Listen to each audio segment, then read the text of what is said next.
I think it's time to get started for tonight.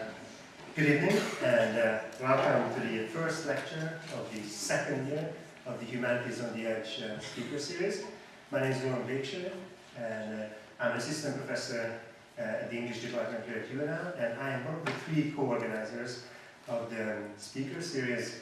I see Marco Abel, who is my partner in crime. He's an associate professor here at the English department also, and the third person is Janet Jones from the history department.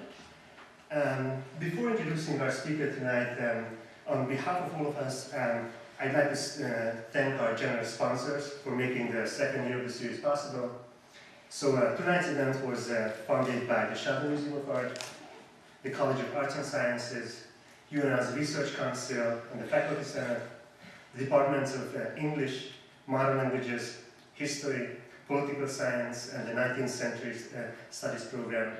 And last but not least, I also would like to thank all of you who are sitting here in the audience tonight for your interest in our guest speakers, and we are indeed very grateful for the support of our colleagues, students, and friends. And I know some of you have been following the speaker series from last year, but I did want to say as an introduction just a few words about the idea behind the speaker series, and that will be, I think, a good introduction of why Sara is actually here tonight. So those of you who followed the first year of the series already know that we decided to rely on the metaphor of the edge in the title of the speaker series in order to evoke the inherent ambiguity of this figure. So the title of our speaker series was intended to evoke the general rhetoric of crisis that seems to have invaded virtually every aspect of our lives, and especially for those of us who work in the humanities.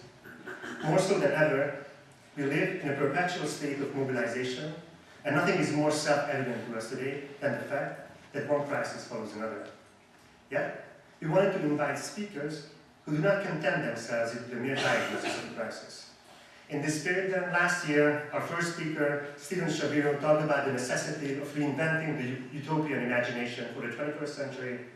Our second speaker, Jeffrey Nealon, argued for a positive and active role for literature after the age of postmodernism. Sandy Cohen spoke up on behalf of academic institutional experimentation in order to keep the spirit of criticism alive in an age of anti-intellectualism. And Anna Sola-Cloud concluded the year with a discussion of the concept of social antagonism. As a continuation of the same project, this year we decided to concentrate on the problems of biopower and biopolitics, because it appears to us that the current theoretical debates concerned with these concepts hold out the promise of a new and inventive way of engaging the crises that define our era. And if these terms are not familiar to you, I'm going to have to disappoint you. I'm not going to define them here right now, because I'm hoping that our guests will do this work for us. In fact, I hope that the discussions that we initiate here tonight will do this work. So, looking ahead, I would like to point out that our next event this semester is scheduled for November 17th, same place, same time, when Jody Dean, professor of political science from Hobart and William Smith colleges, will discuss the contemporary state of democracy through a critique of participatory media. In the spring semester, Michael Hart from Duke University, who barely needs an introduction these days, will talk about what he calls a biopolitical New Deal. This is going to be March 29th. And Cesare Casalino from the University of Minnesota will discuss the idea of universalism of the common. This talk will be on April 12th. And now, it is my pleasure to introduce tonight's speaker. Sara Guyer is Associate Professor of English at the University of Wisconsin-Madison. In addition, she is also the Director of Madison Center for the Humanities, an institution whose mission appears to be quite in line with our vision for our own speaker series. At the same time, she is also affiliated faculty of the Center for Jewish Studies, Global Studies, and the Center for European Studies. She is the author of numerous articles, in fact, too many to enumerate, so I will mention only her book projects here. Her first book, Romanticism After Auschwitz, was published by Stanford University Press in 2007. The book establishes an unsettling connection between post-Holocaust testimonial narratives and the rhetoric of survival in Romanticism. It argues that post-Holocaust survival stories have remained essentially romantic in nature. This insight provides the foundation of Dr. Guyer's argument that the very category of Romanticism needs to be rethought today, since the tools of literary history that have failed to come to terms with some of the most important aspects of Romantic works of literature. In fact, it is precisely the persistence after Auschwitz of these unsettling aspects of Romantic works that we should pay attention to, since the concept of life, articulated by the normative accounts of Romanticism, displays a deep affinity with the concept of life revealed in Nazi concentration camps. Currently, Dr. Guyer is working on two other book projects. Vocality, a relic of the mouth, is an attempt to question the predominance of visual metaphors in literature, critical theory, and psychoanalysis by examining the role of the mouth in the works of authors like Freud, Deleuze, Derrida, Wordsworth, Coleridge, Epitaph, Kafka, and others. And if I'm not mistaken, tonight's talk is taken from the other project. This book is entitled Romanticism and the Poetics of Homelessness. Through an examination of the works of John Clare and Friedrich Hölderlin, this book will provide us a new look at Romanticism and the aesthetic nationalisms that it gave rise to, by defining Romanticism as neither local nor cosmopolitan. The title of Dr. Guyer's story is right here on the slide behind me. A Poet is Born, Not Made, John Clare's Grave, and the Politics of Life. Please join me in welcoming Sara Guyer to Nebraska and to UNL, who was kind enough to interrupt her sabbatical leave to accept our invitation. Thank you.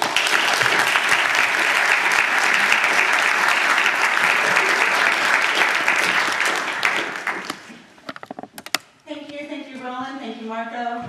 Thank you, all of you who are here, and also several of you met with me and talked this afternoon about some of this work, and it was a really great conversation and a wonderful introduction to the University of Nebraska. So, as I look at the slide here, I think that there's very little actually on the politics of life as such in this talk. It's probably more about the poetics of life. So. We'll think a lot about the relation between the politics and the poetics of life. In fact, this project, or this part of my project, begins with an observation. And that observation is that Michel Foucault, in one of the texts that has been taken as a fundamental contribution to our thinking about biopower and biopolitics, argues that in the late 18th and early 19th century, there was a shift in conceptions of sovereignty and power. And that shift was a shift from power obtained through the ability to kill, the ability to make die, from that to a power as a capacity to make live. At the same time, in England, poets are newly interested in questions of life. And we see this in a number of different kinds of ways. We see this in a kind of obsession with apostrophic poetry and the rhetoric of animation. We also see this, and critics more recently have begun to observe, we see this in an interest in the biological or the life sciences, and the way in which vitalism becomes a central term for poetry. So I'm interested in the way in which these two emergences happen to coincide. They're happening at more or less the same moment, in more or less the same places in and around Europe.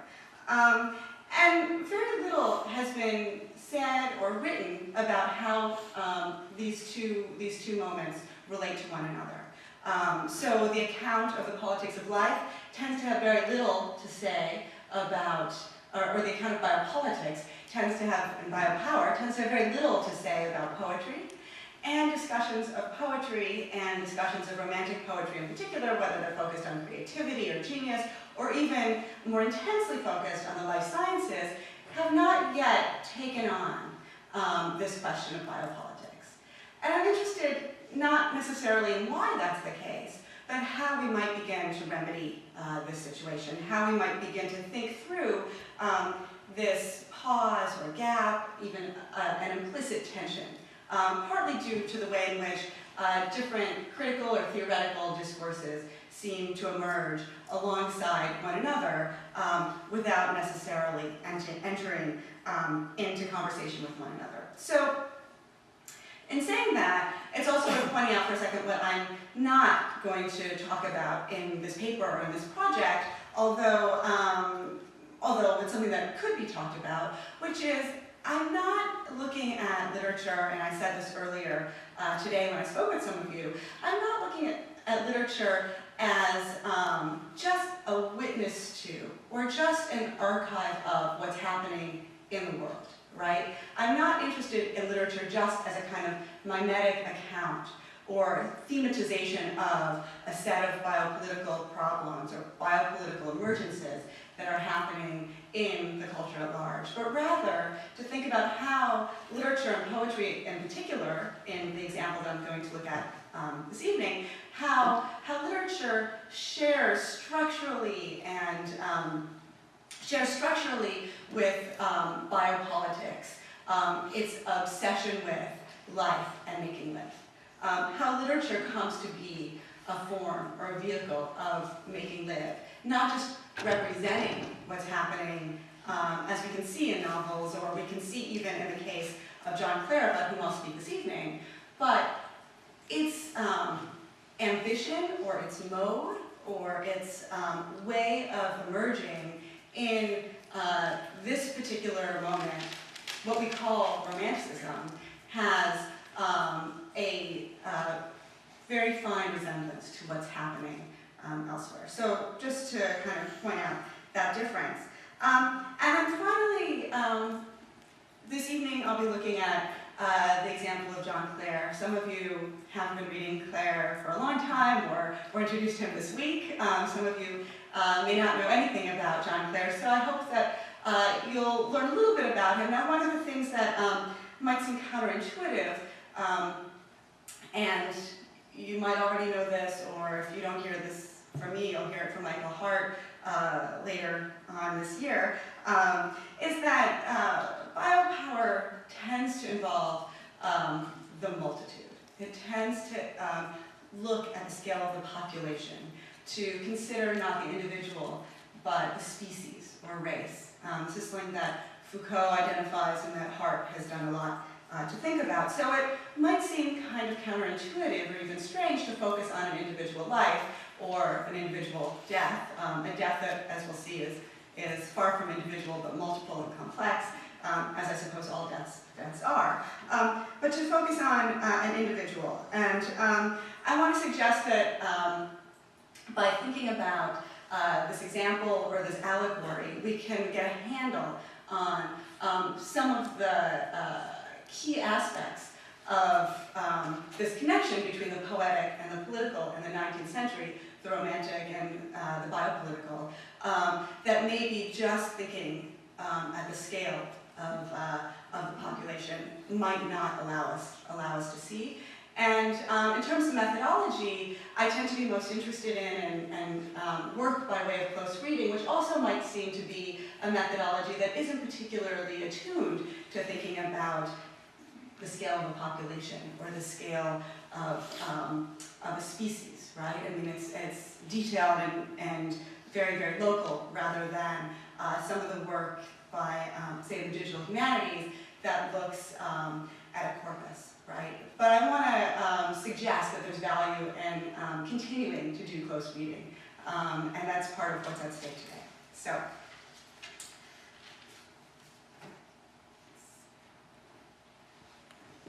Grave 1, the Journal of 1824. Like I said, it should be, I don't know if it says actually, John Clare's graves, probably, not just grave, but alas.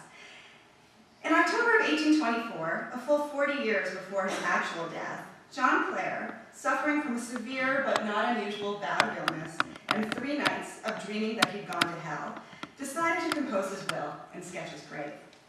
Now, by the autumn of 1824, Clare had been recognized as a poet, albeit a peasant poet, who exemplified the vision of poetry that William Wordsworth advocated in his manifesto-like preface to lyrical ballads. Clare was exceedingly poor, self-taught, and known for his intense, spontaneous, unaffected descriptions of his parish and its environs. His poems often included terms from his local dialect and tended to avoid, or only arbitrarily use, punctuation and conventional grammar. Clare's poems descriptive of rural life and scenery, where the author is identified on the title page as a Northamptonshire peasant, appeared in January of 1820, and that same month the London Magazine introduced Clare as an agricultural laborer and poet, and the undiscovered genius of the moment. So he was hot. Already from the title page of his first publication, it's clear that Clare emerges as a poet whose biography, whose life circumstance and social position is an essential aspect of his reception. 1821 brought the publication of his second volume of poems, The Village Minstrel and Other Poems. Clare spent most of the summer of 1824 in London, where he'd gone to recover from a bout of severe illness, of which he suffered many, many. And this one apparently brought on, like probably most of them, by malnutrition and exhaustion. He wasn't eating and he was working long days in the fields. He was trying to feed his family. This was only Clare's third visit to London, and he arrived melancholic and confused. His doctor prescribed quiet and removal from society. But while he was there, he nevertheless managed to meet Lamb, Coleridge, De Quincey, and Hazlitt, along with his publishers, benefactors, and many friends. Clare also had the uncanny experience of accidentally colliding into Lord Byron's funeral procession. She was on the streets, and it was a dazzling event. He actually was kind of trampled to the ground. A dazzling event for someone who, many years later, actually took it upon himself to write poems in the voice of Byron, and actually believed himself to be Byron later in his life. So he, for those of you who know Byron's poetry, wrote later versions of Childe Harold's Pilgrimage or Don Juan. So he happened to encounter the funeral also, not realizing initially even what it was. By the time of this visit to London, however, popular interest in Clare had begun to wane somewhat. Not just in Clare, but even in his style. So Dr. Darling, who had been caring for Clare in London, even went so far as to urge Clare maybe to give up on his career in poetry when he was going to return back to Helpston, and just kind of go back to being a laborer in the fields. It was presumably in London also that Clare received the student journal in which he began to write about 1 month later, when he returned home, and in which he describes his grave, albeit 40 years in advance of his death. So Clare conceived of the journal as a place to record opinions of things I may read or see, and set down any thoughts that may arise, either in my reading at home or my musings in the fields. Now, both Margaret Granger and Jonathan Bate have described the physical form of the journal. It was a student journal, so any of you who at some point have received a printed journal from a Hallmark store or whatever that has lines and kind of spaces to insert a date, that's the kind of journal it was. Not just a blank notebook, but actually a book printed to be used as a journal, okay? So it was a student journal published and likely given to Clare by Taylor and Hesse, his own publishers, with whom Taylor at least, with whom Clare had been staying while he was in London. The book had prescribed sections for each date, although it wasn't actually dated, so you could start whenever, you didn't have to start January 1st.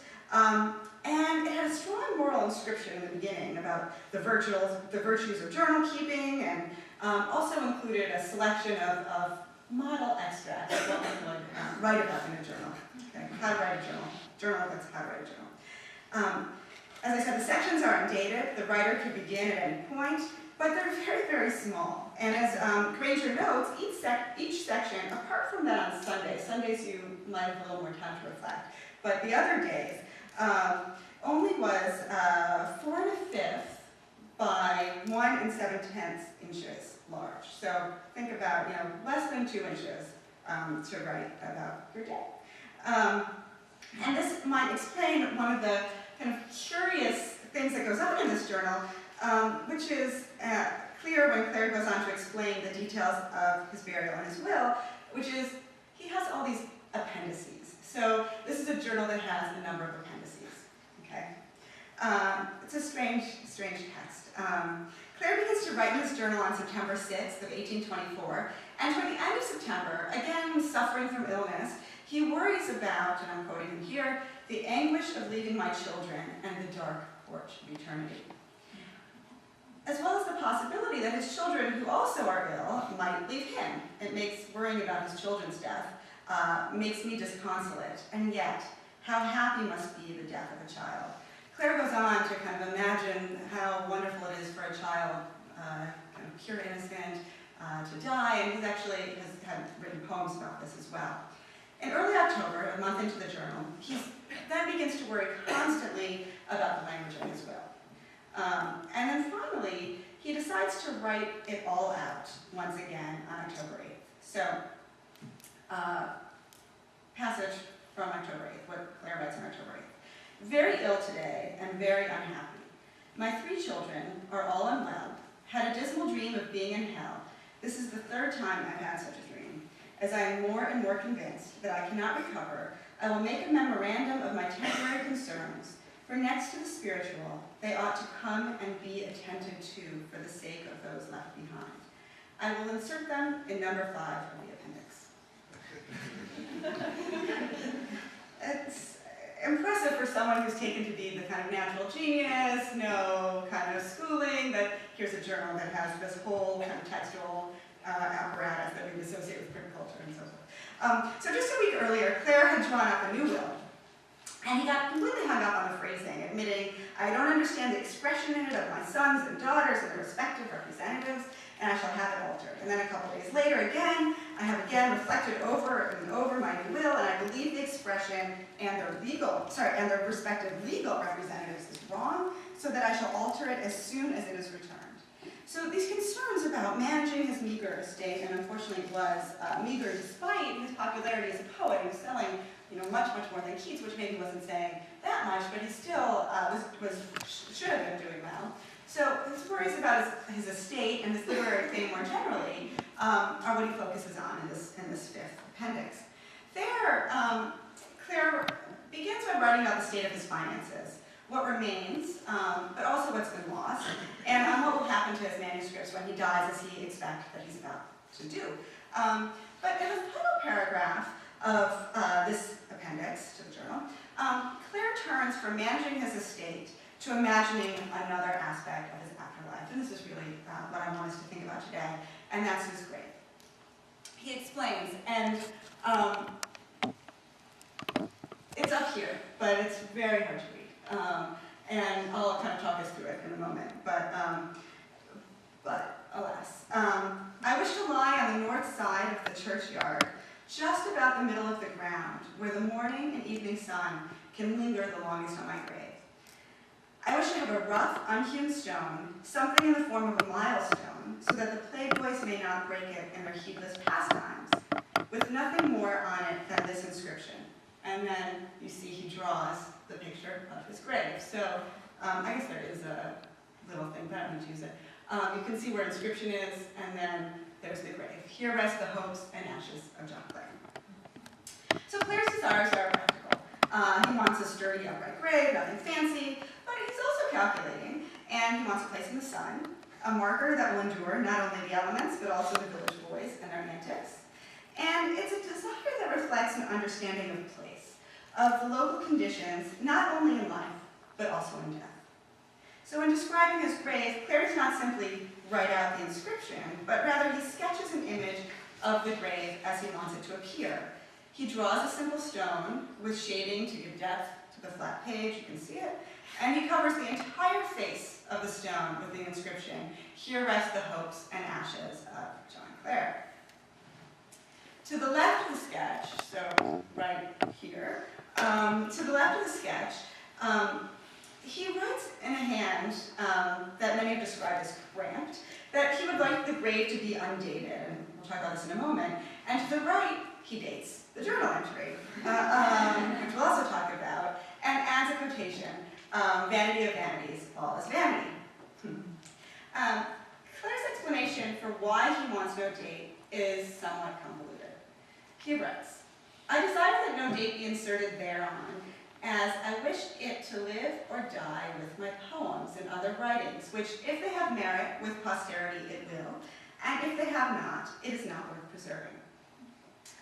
So, someone's kind of acknowledging that there's something strange about that sentence. Clare seems to suggest that it's not biological life, the life of his body, but literary life that matters here. His posterity will depend not on a grave that marks his life and death, but on a marker that replaces the mortal body with immortal or at least timeless verse. An inscription that recognizes the body as mere ash and the grave not as a marker of survival, but actually just a marker of death. Jeffrey Hartman and Paul Dumont, following and reading William Wordsworth's first essay upon epitaphs, which was published about 15 years earlier than the journal entry, Hartman and Dumont have taught us to recognize the ambivalent status of life and death that attends epitaphic writing. And Dumont in particular has described autobiographical and epitaphic writing as two inevitably failed attempts at writing beyond finitude.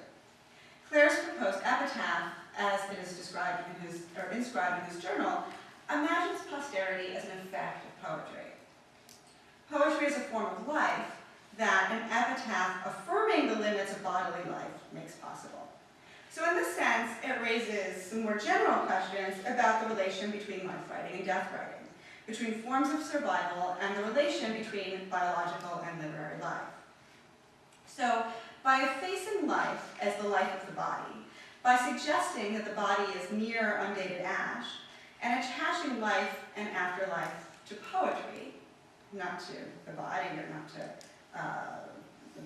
biology, Clare, at the moment that he imagines his grave, also conceives of poetry as the vehicle of life. Even if, as we will see, what defined and continues to define Clare's poetry and its posterity is precisely its proximity to his bodily life. Okay, so that's the tension I want to draw out for a few minutes. Clare's wishes express an ambivalent dialectic of memorialization, but not a particularly remarkable one, right? Forget my life in order to extend it, let my poems, not my body, bear my life, my finite body, right? Bear my life and legacy. Substitute poetic infinity for mortal finitude. Yet, if this is what Clare seems to want when he imagines an undated grave and posterity through poetry, rather than through a grave that would bear his name and date his death, the actual syntax here is not so clear. Because when Clare says will live or die with his poetry is not his name, which he wishes to appear on the grave, and which is the name of an authorship he recognizes is no longer identical with his body, but his date is what he wants to live on. It's his date that he does not want there, and which, practically speaking, despite Clare's predictions, is still unknown at this point. He doesn't die for another 40 years. So just to remind you what it says there, again, this is on the side, you can see some of it. I desire that no date be inserted thereon, as I wish it to live or die with my poems and other writings. Curiously, the articulated subject of survival is not Clare, nor is it the fictional animation of a speaking voice through the inscription of a legible name, but rather it's a date, the date of Clare's birth and also his death. The it here could be an accidental inscription of the sort that abounds in Clare's writing. He's admittedly ill, he's failing in both body and mind, and he's known for a grammar so inventive and sentence construction so loose that this just might not say what it seems to say. Indeed, it's probably not too far-fetched to suggest that Clare's wish is maybe more conventional than it reads, and that maybe he really does mean to say, I wish to live or die with my poems and other writings. He is, as some of us talked about earlier, the author of two poems that are called I Am, so he had some interest in the self.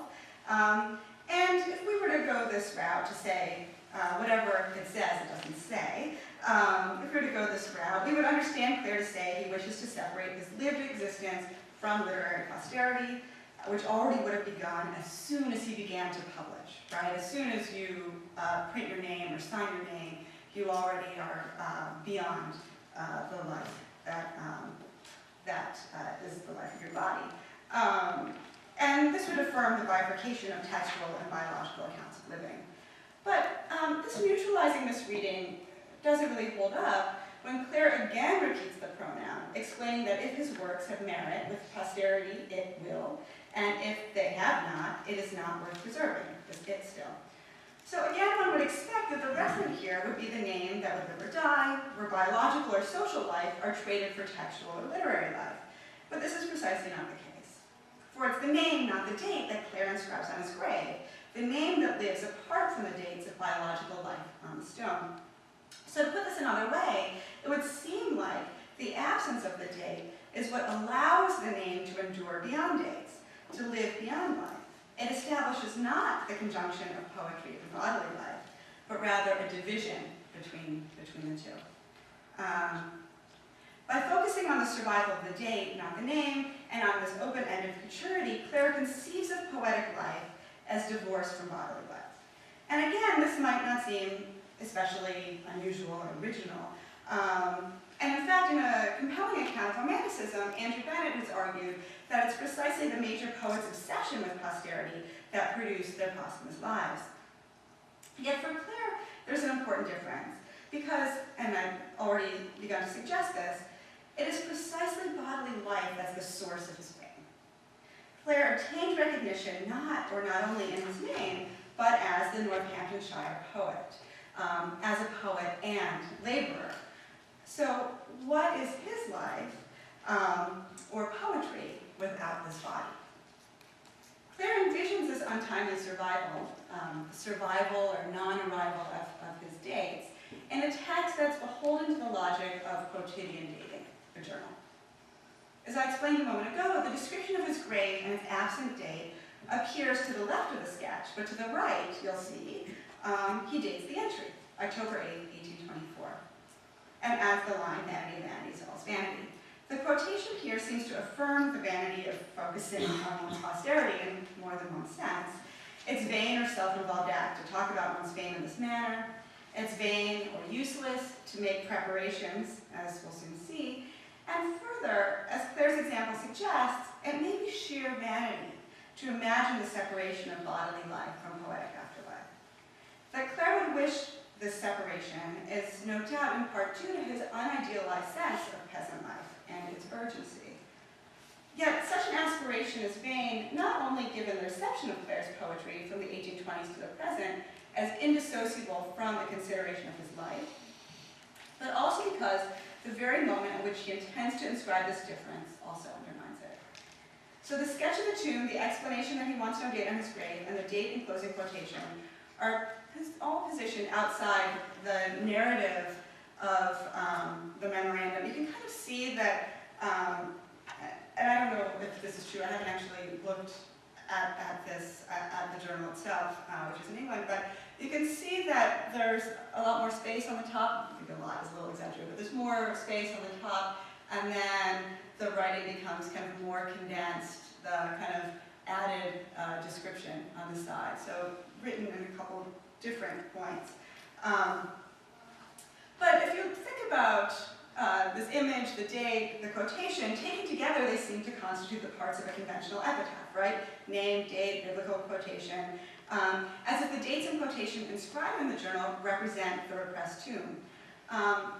Read in this way, as parts of a whole, the indissociability of life writing and death writing or autobiography and epitaph becomes particularly evident.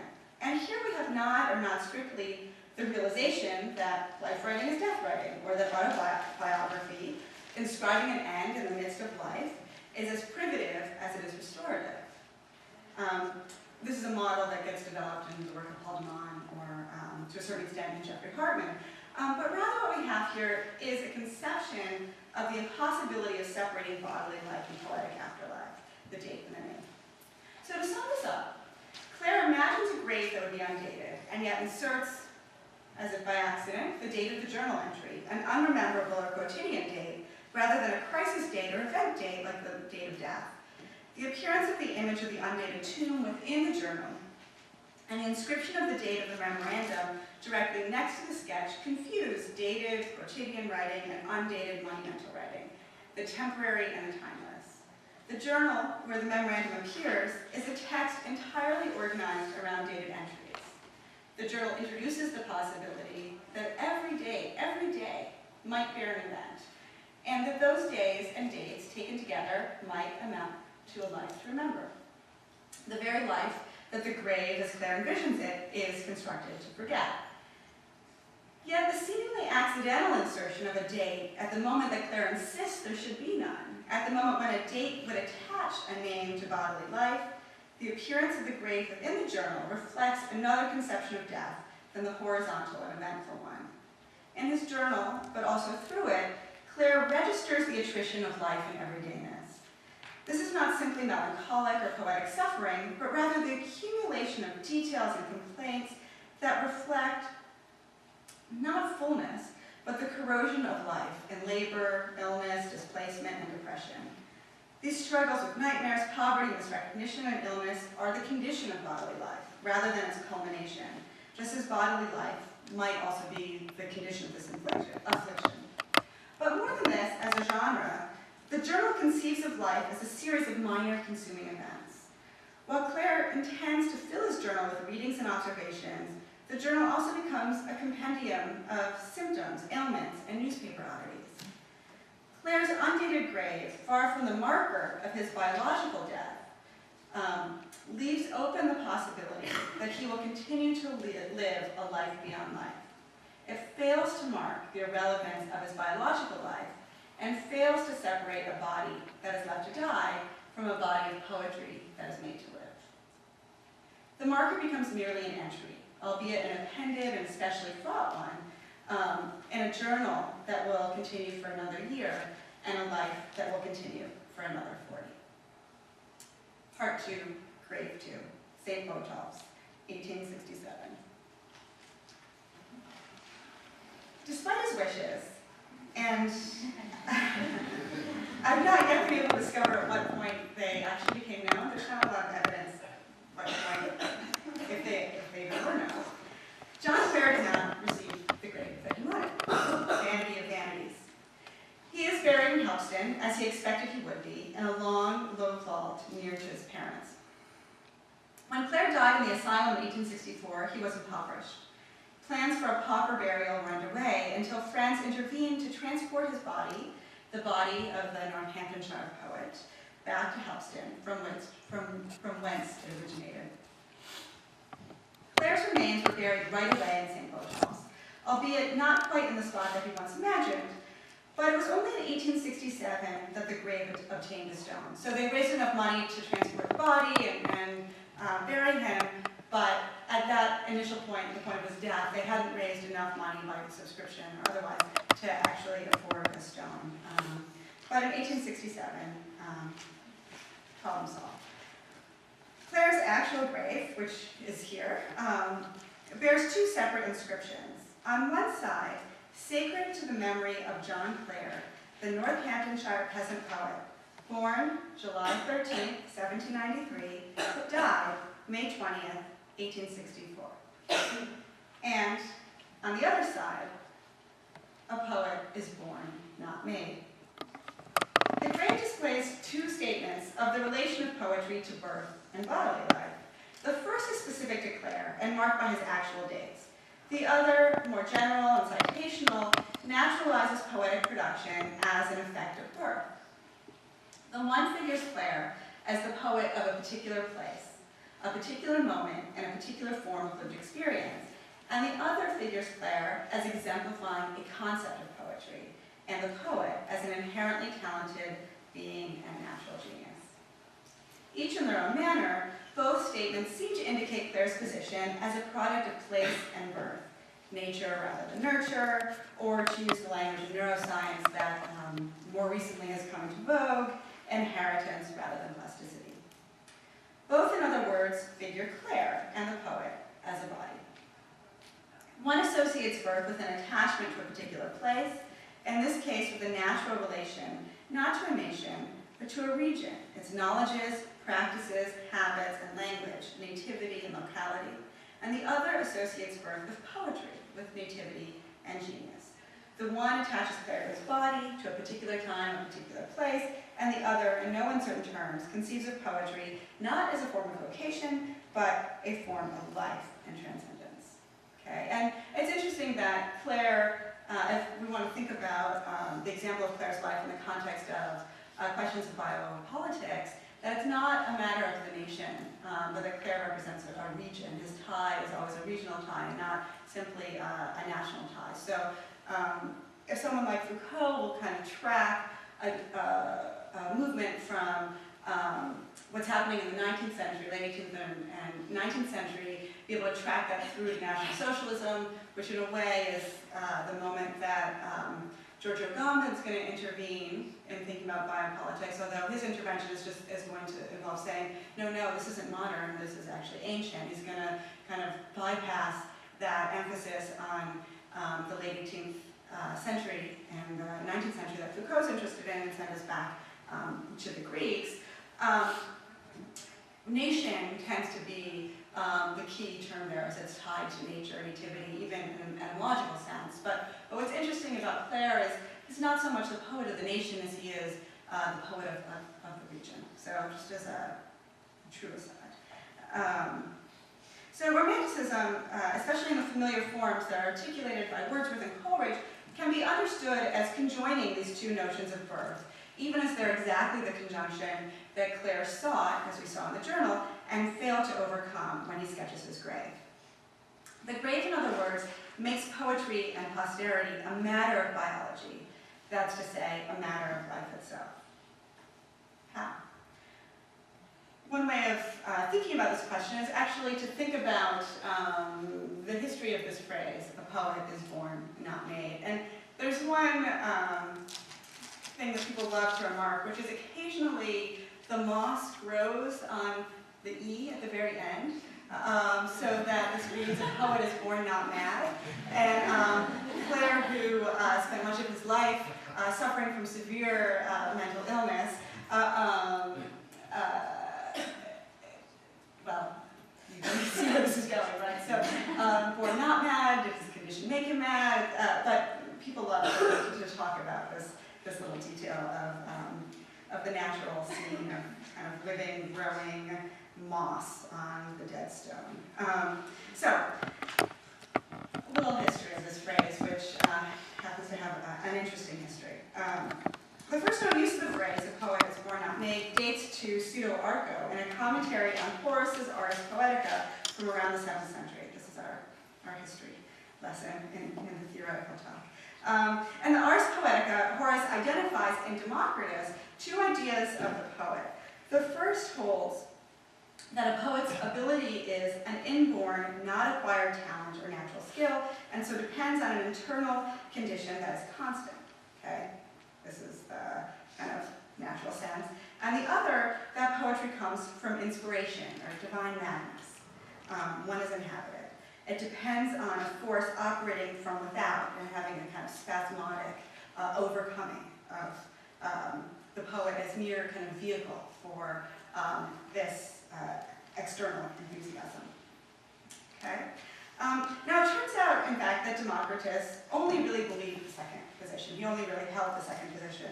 That poetry is inspiration, that it's frenzy, that it's enthusiasm, not the sense of kind of genius and phusis and nature, which came later and probably came in the 5th century with Pinner.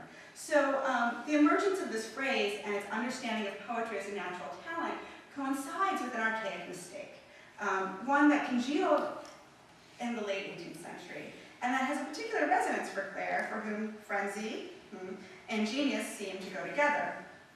So while there's some, and that's, when the moss takes over, made into mad, that's the frenzy and the genius going together. Well, there's actually some evidence that Aristotle and Cicero might have combined the intrinsic and extrinsic, or natural and supernatural theories of poetry. Horace's misreading is really the source, and it's Horace's misreading via his commentators. So we can find, this is where, when Cervantes uses a version of this phrase, he gets it from this source. And even in England, when Edward Young on compositions talks about this model of poetry, the source continues to go back to Horace. Now, it was really in the 1570s that the phrase, a poet is not made, came to be found in England, and it's all over the place. It's in Sydney, it's in Webb, it's in Lodge. So this is kind of in the air in the 1570s. But what's interesting is it then just completely disappears, or as far as I understand, it disappears until Coleridge resurrects it in the Biographia Literaria. So it has this kind of dead moment, and then becomes the kind of code word of Romanticism. So Coleridge, reflecting on Shakespeare's genuine verse, writes, "But the sense of musical delight, with the power of producing it, is a gift of imagination, and this, together with the power of reducing multitude into unity of effect, and of modifying a series of thoughts by some one predominant thought or feeling, may be cultivated and improved, but it cannot be learned. It is in this sense that poeta nascitur non fit. So, for Coleridge, there are two powers. The one is of perception and the other is of production. One's of unification, one of poiesis, the other of synthesis. The romantic inflation of the formerly opposed supernatural and natural conceptions of poetry figures natural genius as opposed not to the supernatural, as an extrinsic power of inspiration or enthusiasm, but to the non-natural, what's mechanical, rhetorical, learned, contrived. And this is the difference between, say, poetry and oratory, or rhetoric. Yet just as Clare is embraced as a poet in whom natural and supernatural powers are fused, so too does the opposition between the natural and the contrived emerge as a new scene of the contamination of poetry and rhetoric. So when Clare's friends undertake to remember him, as they do here, they arrive at the phrase not directly through Coleridge, or Sidney, or Cervantes, or the others, let alone Horace and the ancient sources, but indirectly through the first biography of Clare, which is Frederick Martin's 1865, The Life of John Clare. Came out just after he died. And it's filled with all kinds of flaws, but it's a really kind of engaging, interesting read, as you'll see in a moment. In the early pages, page 5 or 7, Martin writes, "Of poeta nascitur non fit, there never was a truer instance than in the case of John Clare. Impossible to imagine circumstances and scenes apparently more adverse to poetic inspiration than those amidst with which John Clare was placed at his birth. His parents were the poorest of the poor, their whole aim of life being engrossed by the one all-absorbing desire to gain food for their daily sustenance. They lived in a narrow, wretched hut, low and dark, more like a prison than a human dwelling, and the hut stood in a dark, gloomy plain, covered with stagnant pools of water, it's given to excess, and overhung by mists during the greater part of the year. Yet from out of these surroundings sprang a being to whom all life was golden, and all nature a breath of paradise. John Clare was a poet almost as soon as he awoke to consciousness." It's easy to be ironic about this, but it's poignant. Here we see the conflation of the natural and the supernatural, birth and inspiration. In Martin's account, the poverty of Clare's surroundings is the mark and evidence of his genius. Okay? However, what's unusual here and crucial is that rather than overcome these surroundings, say in a kind of dialectical negation, he remains attached to them as their issue. So Clare is both an outsider and a kind of native son. So read in the context of the very anxiety about fame and recognition that led Clare to feel despondent and close to death throughout much of his life, this grave is a mixed blessing. On the one hand, it reflects his fame, success, and the appreciation of his followers, who recognize him as both a local hero and an icon of genius. At the same time, it reflects a scene of misrecognition, where fame is reduced to the temporality of bodily life rather than that of untimely or transcendent poetry. On the one hand, it naturalizes Clare, rendering him a native genius, a poet by necessity rather than consciousness, one for whom bodily or biological life or birth is indissociable from poetic or posthumous living on. On the other hand, the very gesture through which Clare is naturalized and through which birth is posited as the source of his creativity marks a break from the natural scene, rural life and poverty, through which he is made recognizable as a genius. So that's a little tricky, but that's the scene. So, last section, Biopolitics and Biopoetics. Clare's two graves, the quotidian inscription and the actual monument, reflect two notions of the relation of poetry to life, of poetry as it is related to biological or bodily life. The journal anticipates the divisibility of the body from the work, two notions of the corpus, right? The word helps us there. While the built grave, where Clare's body actually lies, insists upon their indivisibility. As I suggested earlier, Clare's fame nevertheless relies upon the figuration of poetry as an effect of bodily or biological life, even if it is this condition that he proposes to deny. Perhaps not accidentally leading to a grave that marks the end of his hopes together with his ashes, right? This grave actually is marking the end of hope and his ashes. I initially had mentioned Foucault's foundational account of the emergence of biopolitics in order to suggest that the structures he identifies might be augmented by a consideration of contemporary, by which I mean 19th century, developments in poetry, specifically through the example of Clare and his graves. The Epitaph's account of the natural, even biological poet is born not made, returns us to those accounts of political and personal sovereignty that Michel Foucault outlines in his 1976 lecture, Society Must Be Defended, and with which I began. In his discussion of the change in political sovereignty that occurred during the 19th century, Foucault claims that there's been a shift from one dissymmetry to another in the execution of power. If the right of the sovereign is a right over life and death, Foucault begins by noting that the relation to this right is not merely equivalent, as if life and death are treated in the same manner, whether figured as giving and taking, or allowing to live and allowing to die.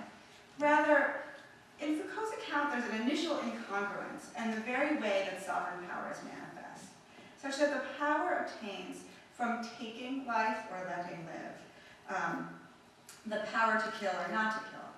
Yet, according to Foucault, in the 19th century, this right is inverted, so that what determines political power is the right to make live and to let die. And politics becomes biopolitics, a politics of the human race. So in figuring biopolitics, Foucault also points to a shift in the preoccupation from temporary disasters, epidemics, to permanently living with death, endemics, from war to racism. Putting aside for the moment the viability of conjoining personal, political, and divine sovereignty, of which there have been many critiques in this aspect of Foucault's account, can we merely align and substitute the sovereignty of the subject, the king, and God? Clare's grave can be understood to emerge as both a minor instance in the history of the sovereignty, as well as a disruption of it. With Clare, we see the experience of what could be called an endemic, illness, mental and physical, whose source was poverty. And it was this endemic that might be construed as the motivation for an inscription of a grave in 1824. Yet, this inscription also shows how the monumentalization of what Lauren Berlant has called slow death, or even what we could call diurnal death, the date of the journal entry as a date of death, becomes indissociable from another form of survival, or posterity, that is explicitly dissociated from biological life. Yet, by 1867, Clare's actual grave bears almost no trace of the radicality of this associative-dissociative condition. So, the first thing I'm suggesting here is that what's completely strange about the grave as it appears in Clare's journal, its account of biology, of the relation of of poetry to the body, is seemingly just completely effaced. That is just a blip. That is just like a journal entry, something that is then passed on beyond, right? So that's kind of the first suggestion. It becomes an instance in the history of a biological or hereditary notion of poetic genius. It becomes a conventional, even citational 19th century operation. So Clare becomes romantic poet through his grave, is one thing I want to suggest. If there's an 1824 grave, the one that appears only in the text, invokes the multiple meanings and possibilities of survival and the division of biological life and poetic afterlife, his actual grave of 1867 exemplifies the fusion of poetry and biology. But having said this, which is to say, having suggested that the poet typically associated with a certain natural history also reflects a resistance to the biopolitical understanding that his work seems to spawn or at least attract, I want to return again to the journal entry in which Clare notes the importance of his temporary concerns, the journal entry that immediately precedes the appendix. As I noted earlier, Clare begins the entry with an account of his health, very ill today and very unhappy, My 3 children are all unwell, had a dismal dream of being in hell. There's a little rhyme there, actually. Yet, that entry concludes with a rather different account of life and death, nature and survival, one that is allegorical and seems an antidote to Clare's commemoration as born, not made. Clare writes, this is in the journal at October 6th, "Neglect is the rust of life, that eateth it away, and layeth the best of minds fallow, and maketh them desert." Done nothing. Well, Frederick Martin, in the passage that I mentioned above, calls Clare a being to whom all life was golden, and all nature a breath of paradise, and the journal entry that concludes with Clare describing his imagined grave, life, far from golden, is a base metal, subject to corrosion, not through exposure to the elements per se, but neglect by the public. Abandonment, disinterest, forgetting of the sort that Clare describes in I Am, where he writes, "I am, yet what I am none cares or knows. My friends forsake me like a memory lost." An experience, and not to mention directly experienced by life in asylum, becomes an active form of wasting away, despite its passive mode, forgetting. So corrosion becomes something that's both active and passive. It's active because it's corrosive, it's wasting something away, but what is corroding is forgetting or neglect, something that's actually passive rather than a kind of active gesture. So if forgetting is figured as an act of destruction, can remembrance also be a form of neglect? Can valorization, the attention that in some respect Clare longed for when he figured himself as a boxer or Byron, can this be a version of disregard? And if that's the case, and if this is what one reading of Clare's actual grave reveals, and its difference from his early wishes, this is not the end of the story. For the transformation of poetic life into biological life, claimed by the grave, and the history of poetry in which it participates, is threatened by the possibility that it might be a form of neglect, that it might corrode the very life that it posits. And this is what we discover when we read Clare's physical grave according to his account of destruction. Fame and memorialization, which nevertheless conjoin biological and poetic life, are an antithetical mode of neglect. They're not what you expect neglect to be, right? The bigger, the more monumental. They're an antithetical mode of neglect, and so a slow death that eats away at life, and that leaves the mind fallow. So one way of describing this grave might be to borrow Clare's words, the words with which he concludes this entry, and also the previous one, done nothing.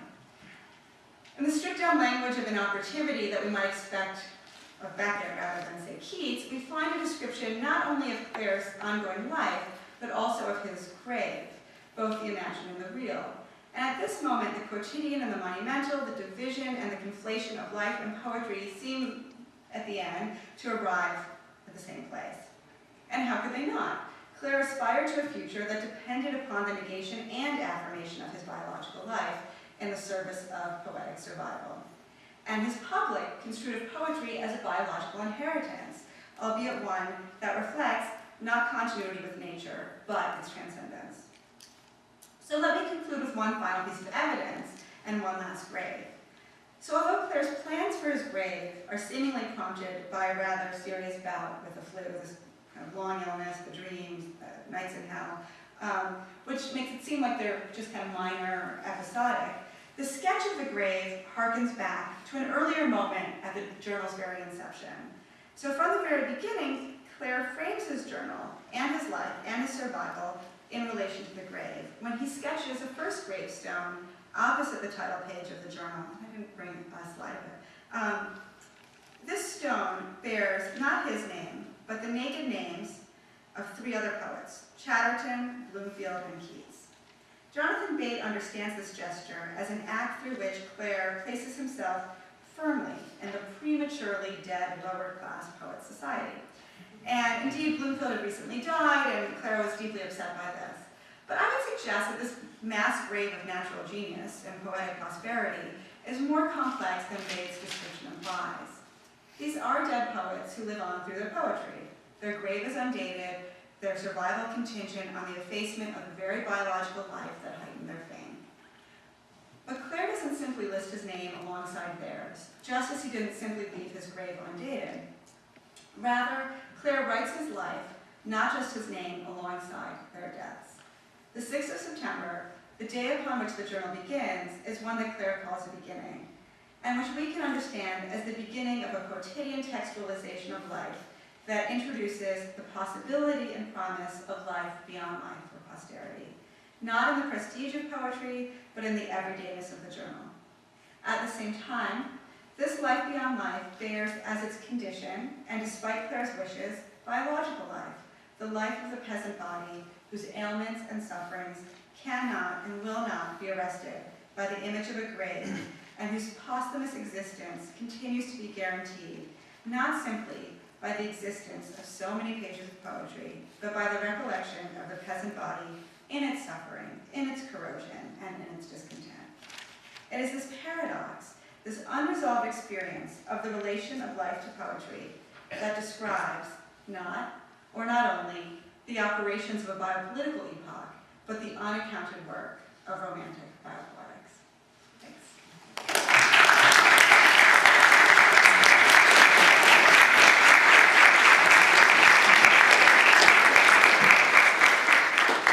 Thank you very much. So we still have about, sorry, did we already have a question in the back there? I don't know if you can find out, we have a microphone if you think it's necessary, but let's give it a try. Oh, see. Thank you so much for your talk. I'm thinking a lot about Susan Howe and her marginalia of Emily Dickinson, and I would like to go back to the previous, and I'm thinking about Susan Howe and how she instructs looking at marginalia, and I see he spells here and he spells hopes and he spells his name with caps. Mm-hmm. So if you just read the caps, you read here, hopes, John Clare. I don't know if you looked at, thought about that. And it's interesting because hope seemed to be in the 19th century, especially the early 19th century, a preoccupation. I don't know if you looked at Thomas Campbell's Pleasures of Hope that he wrote in 1803, as well as there is a letter that Byron wrote to Thomas More in 1815 that talks about this preoccupation and this tension with existential meandering concerning hope. So I don't know if you've... I haven't, but that's helpful. Yeah, so I thought that was interesting. Okay. Thanks.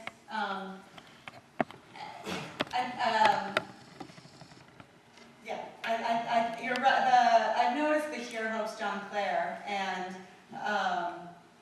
it's a way of thinking about the posthumous, right? I mean, to reanimate. It turns it into a more conventional epitaph, in a way, right? Many of the epitaphs of this moment reanimate the dead, attribute to them a kind of life or voice or an ability to respond, despite the very inability that death would seem to assume. So read in this way, you see that there's a kind of indissociability between the two versions. I think that might be part of what you're pointing out. So thanks. Did you? So my question is about theoretical understanding of biopolitics you mentioned about, because I think that biopolitics nowadays is more like that talks about collectively. Like you mentioned about multiple, that almost all the biopolitics theorists talking about biopolitics of emphasizing some kind of collectively or kind of multiple. But I think that, and also Michel Foucault, I guess his idea of biopolitics is very ambivalent, because his idea of biopolitics is almost like a negative in some sense, because it is like apparatus that controlling human life, and life itself becomes a kind of register to controlling the human beings, and but your understanding of biopolitics is a little bit like very positive, I guess. And so I guess, and Romanticism, or like romantic poet, comes from the like idea of individual with natural genius. So how can you make some connection between nowadays contemporary understanding of biopolitics as kind of collectively, because Agamben just pointing out some coming community as idea of biopolitics, and Badi also talking about multiple, and also Negri also talking about multitude. So all those kind of ideas of biopolitics nowadays is very kind of collectively idea. So how can you make connection between? Which is why I kind of pointed to what would seem like the incongruity or the counterintuitiveness of focusing on individual life and individual death, and thinking questions of life not as the life of however we want to cast it, right? Species, race, but to think about an individual. So I think there are there are a couple ways in which I think about this. The first has to do with the question of poetry itself, right? So to what extent does poetry, insofar as it works by way of tropes and figures, actually operate in a general way, right? So that while I'm looking at an individual case, in a way what I'm talking about is the very question of rhetoricity, or the question of trope, or the question of genre.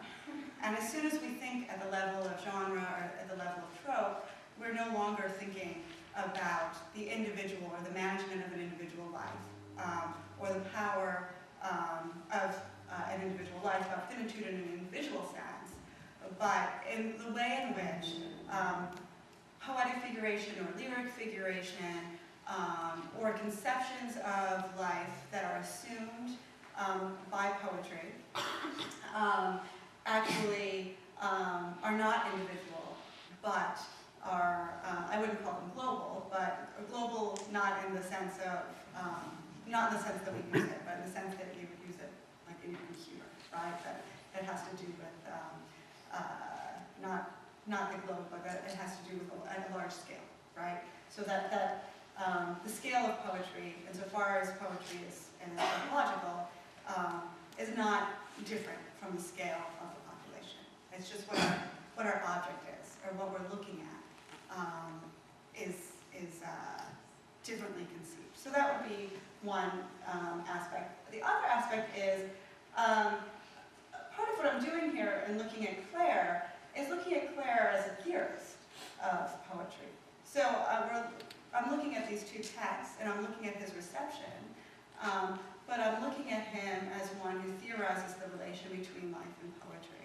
So in that sense, we can't dissociate the individual life and death, but in the same way that we'll talk about Foucault or we'll talk about Agamben as theorists, I think that we can talk about Clare as someone who's theorizing a situation of the emergence of poetry as a power or failed power over life, the moment at which life is being managed and failing to be managed. And that, in a way, is what these graves suggest, which deal with an individual life, but that part of what's also at stake in this grave is what is the scale of a poet is born, not made, right? That's not the scale of the individual. A poet is singular there, but that scale is the scale that's much more generalizable, and that what is at stake there is a very conception of life and origination. And what's implied by that is how, and if we want to think about the way in which, say, Agamben reading a rent talks about rights, right? And that kind of division, and then that kind of gray zone when he talks about homo soccer, and he talks about the way in which there's this kind of division in the emergence of, say, political and biological life, right? What I want to suggest is there's also a division in the emergence of poetic and biological life, that in some ways works in parallel with what Agamben's doing. So a couple different ways of responding. Rhonda? Question. In the rest of his journals, are there any descriptions of his physical illness? Because the passage you read from simply states, you refer to it as an account of illness, but all we heard is, I am ill today, my children may die. So I'm very interested to know whether there is any bodily description in these journals, because the account of being ill with the refusal of detail seems to be itself a kind of casting aside of the biological in this journal, which nonetheless has this daily sort of thinkiness to it. So I'm curious, did he write either of the illnesses in a Montaigne-like way, and did he write poetry in journal entries ever? So there are some descriptions of his aches and pains and kind of walking injuries. So there is some of that in the journal. He only kept the journal for about 18 months and then stopped, and then there were blank pages, and maybe 3 years later he came back and had a few kind of just episodic entries, like, you know, there would be one, and then 6 months later there would be another, and those entries usually have something to do with death, illness, pain, something. And then he kind of stops and then comes back. So there is some description of illness. Some of it is just as kind of been awake all night. So it's kind of insomnia, which is that a description? Is it not? Is that a pointing to? And kind of, are you pointing to insomnia? Are you describing insomnia? Insomnia is an interesting case like that. And you have to remind me of your other question because now I forgot it. He wrote poetry. Oh, poetry. It's funny now I'm forgetting. I think there are a couple entries where there's poetry. Towards the end of the journal, he does this really strange thing, which is he kind of like ran out of steam. And he would just quote, I refer to this, quote like just like weird newspaper anecdotes that were in the Stanford Observer. So it would be like, you know, a farm woman grew the hugest cucumber ever. I mean, kind of that level of just kind of, and he would kind of collect these. There's concern about finances, there's family, there's what's going to happen, there's who he's written to, and there's really more than there's poetry, there's what we could call a kind of literary criticism or a kind of literary description where he very compellingly talks about all that he's been reading, which is an enormous amount. I mean, he's just reading constantly. So there are long descriptions of what he's been reading. And there are also kind of experiments in description. So where he'll kind of describe the way in which the flowers have been coming out. So he'll describe his garden in some detail. And it's actually for that reason that one of the journal has been republished in a number of places. There's a collection of Clare's writing called My Life, and there's a collection of prose, but the other place where it's been collected is with his nature writing. So a lot of what's in there is really very detailed descriptions of his garden. Yeah, when I hear the words of bio and life, I'm thinking Clare was an amateur naturalist, as you just alluded to. Absolutely. And he was incredibly infatuated with other species, in his poetry, even badgers, birds' nests. And the poor mother birds, he has this incredible empathy for in terms of their fear and anxiety about their young ones, the eggs. Yeah. And so it strikes me when I see that first grave, he says that I'm worrying about the playing boys breaking the stones. And of course, at several points, he strikes out in anger about these young boys knocking down nests, robbing nests. And so it seems to me that grave in part, it's as if he wants a secure nest, for eternity. I'm wondering, do you do more stuff with other species? He's so infatuated with? I haven't, although it's a good point in just about the grave. It's interesting that what he wants is this upright grave, right? Because it's so low to the ground, which both makes it more and less sturdy in a way. But I teach the poems on the nests and, you know, mice and badgers and birds and all of that. But I haven't worked on them in this project, and I don't know if I will. I'm not sure if I will. I mean, some of the poems that are important to me are, there's a poem called The Flitting that's about kind of his home and moving from his home. The I Am poems, his journal of essays is also something that I write about at some length, a little essay on self-identity. And they're also kind of tying into this, somewhat related to the question about whether there's poetry in the journal is, at about the same time he writes a couple poems of these kind of horrible nightmare poems. So one's called A Dream, I think one's called Nightmare. And they're just these kind of endless, painful descriptions of, you know, what here he just, you know, in half a sentence says, you know, spent the night in hell, basically. So.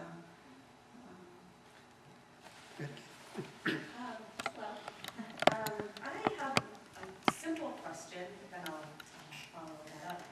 First of all, what is your definition of poetry? Because it does, I think this ties with Professor Gerlich's question as well, because your argument that the dissociative connection between biology and poetry is based on Clare's writing within the genre style of journal writing, and then the genre of epitaph.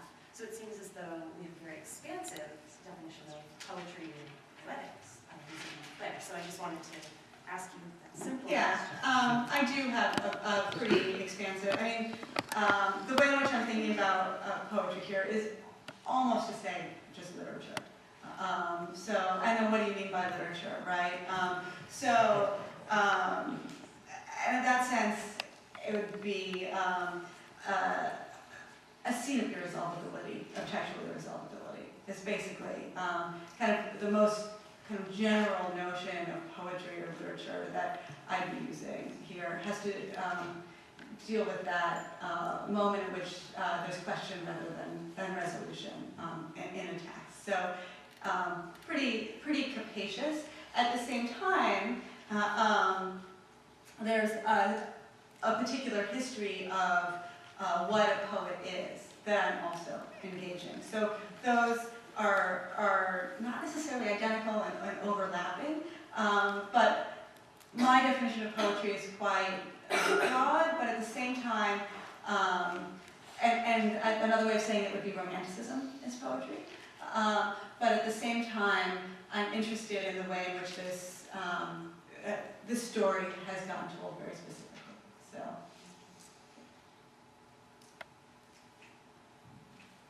Good. Any other questions at this point? I'm not sure if it's a question I was struck by the word hope in his inscription, and it seemed to me like in this way he's inscribing the journal as making the journal his tomb and inscribing his hopes in the journal. And so in that way he does obtain his grave the way he wants it by the journal.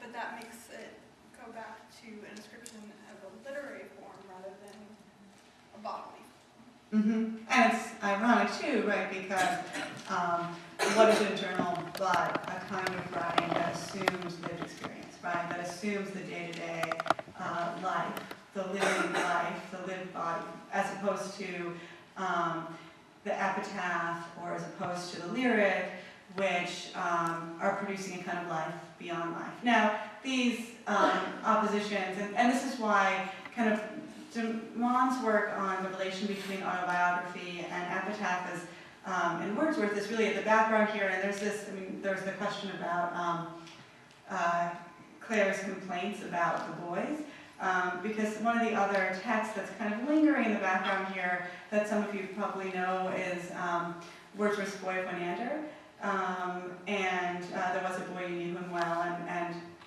that is a kind of central text for Demond's thinking about the relation between, say, life writing and death writing. But your other point, which I think you're making, is how the here functions. It's not just how the hope functions, but how here functions, right? Because what happens when you use the deictic, right? What happens when you use here on a text, in a text? What does it point to, right? So, I mean, I think what you're suggesting, rightly, is that here conjoins the grave and the journal, because the here occurs in the journal and on this sketch within the journal, right? That is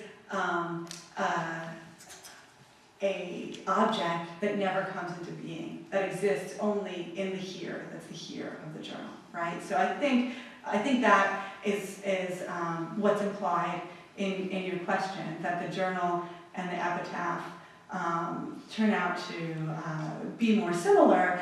And what I kind of wanted to suggest there, what I was interested in, is that what is Clare's hope? So one of Clare's hopes is to get beyond biological life, right? But the very gesture through which he would get beyond biological life and live on through posterity is the same gesture that reattaches him to his biological situation, that returns him to being mere body, right? So there's this tension in Clare's hopes between a kind of living on beyond the body and the vehicle for that living on as being this kind of this mere body. And that's something that that doesn't get resolved, but it's actually a pretty radical notion in Clare. It's more radical than our conventional sense of what a grave might do.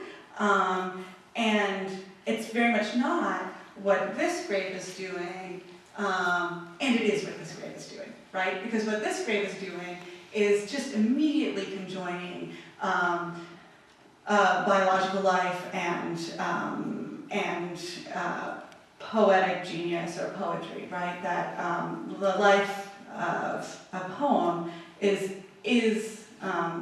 or the life of a poet is his, maybe hers, but certainly his here, biological life, it's natural life. So despite the apparent difference between these two graves, they end up having a kind of unlikely similarity in the way in which they construe of the relation between poetry as a power over life, or life as a vehicle of poetry. And so, I mean, I think this does also keep getting back to the question of, so what does thinking about life in the 19th century poetry have to do with thinking about biopolitics as the management of collectivity, or the management of bodies through hospitals? How is poetry like hospitals, or like today Facebook, or like all the examples of our biopolitical regime that we have? And I think that that's the question, is how does poetry, and when or how does poetry conceive of bodies as its vehicle? How does poetry get, a better way, because that just animates poetry the way I said it, how is poetry construed as conceiving of bodies and living bodies as its vehicle, as the vehicle of its existence? And these two graves are two examples of that scenario. Good, any other questions? If not, then thanks one more time for accepting the invitation, and